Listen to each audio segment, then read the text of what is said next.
recommend this new episode of my masterclass on Healing Wounds with the Osfour self-coaching model. In today's video, I'm going to give you 5 tips on how to stop your compulsive behaviors using the Osfour self-coaching model. But in case you are new to my YouTube channel and you've got no clue what I'm talking about, the Osfour self-coaching model is both a process and a tool. As a process, it is designed to recycle your negative experiences and transform them into powerful life lessons, and in fact use those lessons as a springboard for you to learn, grow, and evolve. As a tool, it is designed to drastically enhance the quality of your self-awareness and your communication by teaching you skills and tools to self-coach yourself on the spot. But if you want to know everything about the Osfour self-coaching model, you will find a link below this video that's going to lead you to another video, and it will explain you everything you ever wanted about the Osfour self-coaching model, but never dared to ask. You will also find another link that's going to lead you to a worksheet that is part and that belongs to this masterclass. This is the paper version actually, and in there you find all the basic information for you to be able to use the Osfour self-coaching model and already practice it on your daily life. Finally, please remember to subscribe to my YouTube channel and like this video, okay? So we're ready? Let's do this! First of all, let's understand what is a compulsive behavior. So basically, compulsive behavior is an action that you can't control. You know it's not good for you to do it, and at the same time, you're unable to stop it, right? And there's 2 types of compulsive behaviors. One is the worst one, which is OCD. OCD is basically people who need to wash their hand 100 times a day, you know. People who, for instance, every time they need to go out of their house, they need to check if the door has been closed, and they have to go back and forth for like, I don't know, 100 times before they are actually in peace and they can actually leave. The reason it's just so bad, OCD can be so bad, is because it consumes a lot of time. Because when you have to check back and forth 100 times, if your door is closed, or if, I don't know, you have to clean the windows of your house, you know, because they're not clean, and you have to do it, I don't know, 10 or 20 times. All of this takes a lot of time. And because it consumes so much time, it could be literally paralyzed. It can paralyze entirely your life, and you do nothing else but that. So that's why, you know, I'm saying those ones are the worst one. On the other hand, you have like other compulsive behaviors that are not considered as bad, but ultimately, listen, compulsive behavior are bad no matter what you're looking at, because the end result can be really bad. So the other categories are, for instance, people who are overeating, people who are drinking, people who are, for instance, spending lots of hours on social media, and that also can consume a lot of time, but those people can still manage to function, I would say, because their behaviors are not consuming as much time. Like, you can eat, of course, a lot, but you can't eat all day long. You know, for instance, when for OCD's people, I mean, they would spend like days, you know, washing their hand again and again, like 100 times. Every time they touch something specific, they have to wash their hand. So for them, it's much more time consuming than someone who's overeating. But overall, you know, those are both behaviors that is so frustrating for the person who's going through that, because at the back of their head they're thinking, why am I doing that? I don't want to do that, and at the same time they are unable to control it, right? So now I'm going to give you 5 tips to help you, you know, change that. First of all, you can't change something unless you're understanding it. And one of the things that you need to understand about compulsive behaviors is the fact that they are coming from a traumatic experience. It's a defense mechanism. And so the way it works is basically, it's very simple. When you're a child, you know, usually those things comes from childhood, but it can also appear as an adult, but there's more chance that those things comes from your childhood, because when you're a kid, there's so many things that can happen that you don't understand, right? And quickly, often, you know, when we're talking about traumatic experience, we're thinking something, oh my God, you know, something really, really horrible happened. But sometimes for a kid, just to see both his parents fighting can be a source of trauma, simply because they don't understand what's happening. You know, for them, all they're seeing is that the both people that are the most important for them, the source of love and security, are fighting with each other. So that is cause of, you know, stress, especially because you don't understand it. And so in those moments, our brain will step in, because the level of stress could be really bad, depending how sensitive you are, depend the level of the argument. So your brain steps in and thinking, oh my God, I gotta do something, because in that moment the stress is so high, the child is overwhelmed, and what could I do, you know, to calm that child down, right? So here's an idea, right? Why don't I go and eat something, right? Because eating is going to make me feel better, it's going to soothe me, and you know, I'm going to forget about all of that. Okay, so in that moment, that is a strategy that the brain chooses, you know, because, you know, I'm feeling pain, and so why don't I go and get something that's going to make me feel pleasure, right? And that is based on the pleasure and pain principle that, you know, we all carry as a human being, right? The problem is that when you do this once, it's okay. But when this becomes a pattern, becomes a habit, every time there's something that's happening that is stressing me out, that is overwhelming, that is, you know, where I'm disappointed or angry or upset, boom, that's it. That's the solution. I go and eat. And the problem is that the brain, once it's there, it's very like, it's not like a button you can stop and think, you know what, I'm done with this, right? So that is the number one thing, you know, that you need to understand, and that's my first tip, is understand the source of what happened. Why is it that you behave that way? If you could go back to the first moment that triggered that behavior, it's going to be helpful, because as I always say, it's hard to change something you don't understand. That's the number one. Find a source. So a simple way to find a source, maybe you remember it, but if you don't, try to simply close your eyes and search in your memory, okay, when was the first time, as far as I can remember, the first time when I started to do this thing that I'm doing.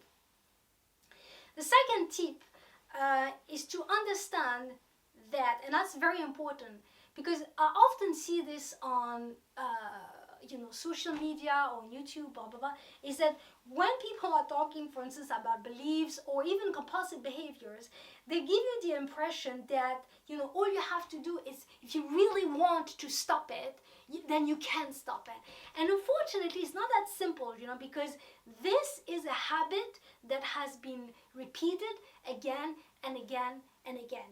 And it reached to a point where it's completely automated and you have no control. So it's the same that, you know, when you start learning how to drive, I mean, at first, you know, you got to think of everything you're doing, you know, but as time passes and you learn to drive and you get better at it, you reach a point where you can be driving at the same time eating and at the same time texting someone, right? Because now these skills is part of your how to say, it's automated, right? And so those compulsive behavior are automated, right? And so the trick here for you to be able to stop it is to be able to reach the point where I'm feeling something and the behavior has been triggered, right? Is to really find that threshold, where is it exactly that there is a moment where the behavior is triggered. The third tip is to really be able to stop the cycle of self-hate.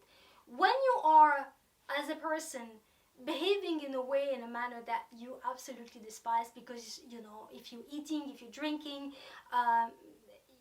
or if you're watching, for instance, your social media, basically when you don't have control over what you're doing, it could be so upsetting, you know, that, you know, what it does is that the more you behave that way, the more it depresses you, and the more you're depressed, the more you behave that way, if that makes sense, right? And in those moments, you know, the level of self-hate and anger and resentment that you feel towards yourself, because there's this judgment, you know, like I said to you, is that you behave that way, and at the same time you are conscious, why am I doing these things? I hate to do those things, but at the same time I can't stop to do it. So in this cycle of self-hate, it's important to be able to stop it and acknowledge that the reason you're behaving that way is because there was a traumatic experience that has triggered that. And although right now you can't control it, but the more you can bring compassion towards yourself, the more you can bring empathy to yourself, the better it's going to be for you to be able to reach that moment where you're going to be able to slow down the process that leads to the moment where you trigger that, where this behavior is triggered, and then it's too late for you. You can't stop it. And you can't do that when you are in a constant hate and judgment behavior. You got to be able to be compassionate towards yourself, understandable, which doesn't mean that you got to indulge yourself. Oh, that's okay, There's a huge gap between being indulgent to yourself and being compassionate towards yourself. And that's very important, because if you're gonna if you want to do this change from a posture of frustration with yourself and anger and resentment, even though I understand that sometimes it can be so frustrating that you are angry with yourself, but it's important to bring as much love and compassion and understanding, because the reason you did, or the reason your brain, you could say, devised that specific strategy, no matter how inefficient it is in long term, it was never to hurt you or to put you in a bad situation, but it was just because in that moment where this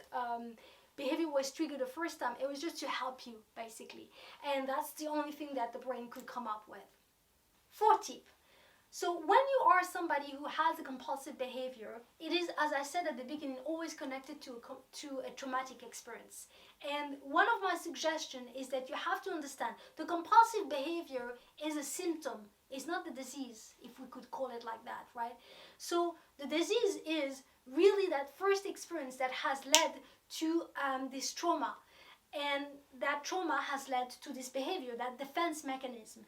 So it would be my suggestion for anyone who's got a problem like that to seek therapy, help, psychologue, whatever, but someone to help you and support you to maybe go back to this experience, to revisit it if you've never done it, so that you can heal what needs to be healed. Because if you're just trying to focus on the behavior itself without looking for support to find out what was the trauma that has led to that behaviors, then in a way the behavior can always come back. And in fact, that's why you have, like, for instance, people who are just doing diet, but not really solving the problem that has led to this behavior, then almost for sure it's going to come back. Okay, so what you want is to work on the behavior, but also in a deeper level seek help and find what works for you to find out, okay, what was the trauma that has created this behavior. Tip number 5. So when you are confronted to compulsive behaviors, to be able to be super self-aware is very important. I don't care what you're going to do, therapy, no therapy. At some point, your self-awareness is what's going to help you to overcome that issue. And so the more aware you are, the more you're going to be able to reach that point where you know exactly what's going to trigger that behavior, and you're going to be able to have a, you could say, a strategy to do something different than what you used to do. So the Osfour self-coaching model, when you use it as a tool, is perfect for that. So as you know, the number one tool, and it's a simple question, but it's a very powerful question, and is also connected to a skill, and I call this cut down. So the number one question you're going to ask yourself, right, is, okay, what's happening inside of me? You got to be able to be so self-aware, right, that you know exactly what are the feelings that you feel before this behavior is being triggered. So for instance, if I go back to someone who every time they feel stressed out, overwhelmed, anxious, afraid, you know, because after a while, you know, when the brain comes out with a behavior like this, a defense mechanism, At some point, it's gonna be triggered by anything. Someone is annoying you, I'm gonna go and eat. Someone, I feel overwhelmed, I go and eat. I feel stressed, I go and eat. I feel sad, I go and eat. So it's important for you to be super aware of all the feelings that's gonna trigger your compulsive behavior. And for that, you need to be able to cut down. The cut down skills answer this simple question, but very powerful. What's happening inside of me? So for you to be self-aware of what's happening inside of you in that moment, or any moment in that fact, is very important, because it is always based on what's happening inside of you that this behavior is triggered. So it always starts there. Second question that you're going to ask yourself is, okay, what is it exactly that is difficult, or that is frustrating, or that is overwhelming about what's happening inside of me right now, or about this situation? It's not necessarily inside of me, but there's a situation that is happening and it's creating an answer, an emotional answer in me. So what is it exactly the problem about that? Okay, and I call this zoom in. The skills is zoom in, right? You're trying to understand here what's happening, right? The third question is, okay, so what needs to change? And what this thing allows you to do is really to reach that point, because a compulsive behavior is just so effortless. Before you even have the time to understand what happened, right? The food is already stuffed in your mouth, and in that moment it's already too late for you to act, right? So that's why it's very important for you to be super aware. And so that is why you have to beforehand, in a way, analyze the situation of what triggers these behaviors. And so the third question that you have to ask yourself is, okay, what needs to change? What needs to change? Obviously, when you are faced with a compulsive behaviors, it's not like you can say to yourself, you know what, I will never ever in my life feel overwhelmed or sad or disappointed or upset. This is something you can't control. But what you can actually do is to say to yourself, okay, so the next time I feel overwhelmed or sad, when those emotions that are going to trigger this behavior are going to be triggered potentially, what am I going to do? So that's why you ask yourself, what needs to change? Well, it's your behavior that needs to change. So instead of eating, what is it that you can do? Well, instead of eating, I could start coloring, for instance, to give you an example. So every time I'm stressed, every time I'm sad, instead of eating, I could color. Or instead of eating, I could go for a walk. Or instead of, basically what you're trying to find here is a different behavior, a positive behavior, okay? Something that's going to actually be the opposite of that behavior. So in a way, you're still giving to your brain something, but it's just not that one thing that's going to lead to all the negative consequence that obviously overeating is going to lead to. Finally, the last question that you ask yourself, and I call this focus, the skills that is connected to is focus, is, okay, how am I going to make that change? And when you are confronted to a compulsive behavior, it is very important that you have a clear strategy and a set up goal beforehand, before you are confronted to the situation or the emotion that's going to trigger that. Because once those emotions are here, it's too late, right? So you got to be prepared for it beforehand, and that's why it's so important. Okay, so the next time I feel upset or I feel sad or there's these emotions and I want to go and eat, what am I going to do exactly? And you got to write down very clearly, what is your strategy? Because the more prepared you are, the more aware you are, the more you're going to be able, in a way, instead of having this this behavior that is on autopilot, that's been rehearsed again and again, you can, in a way, slow it down to the point where you could just stop just before it goes in the wrong direction, and instead go in a different direction. And that takes practice. So self-awareness is super, super important. Okay guys, so I hope that this video helped you, and until next week, all I'm gonna say to you is peace, love and light.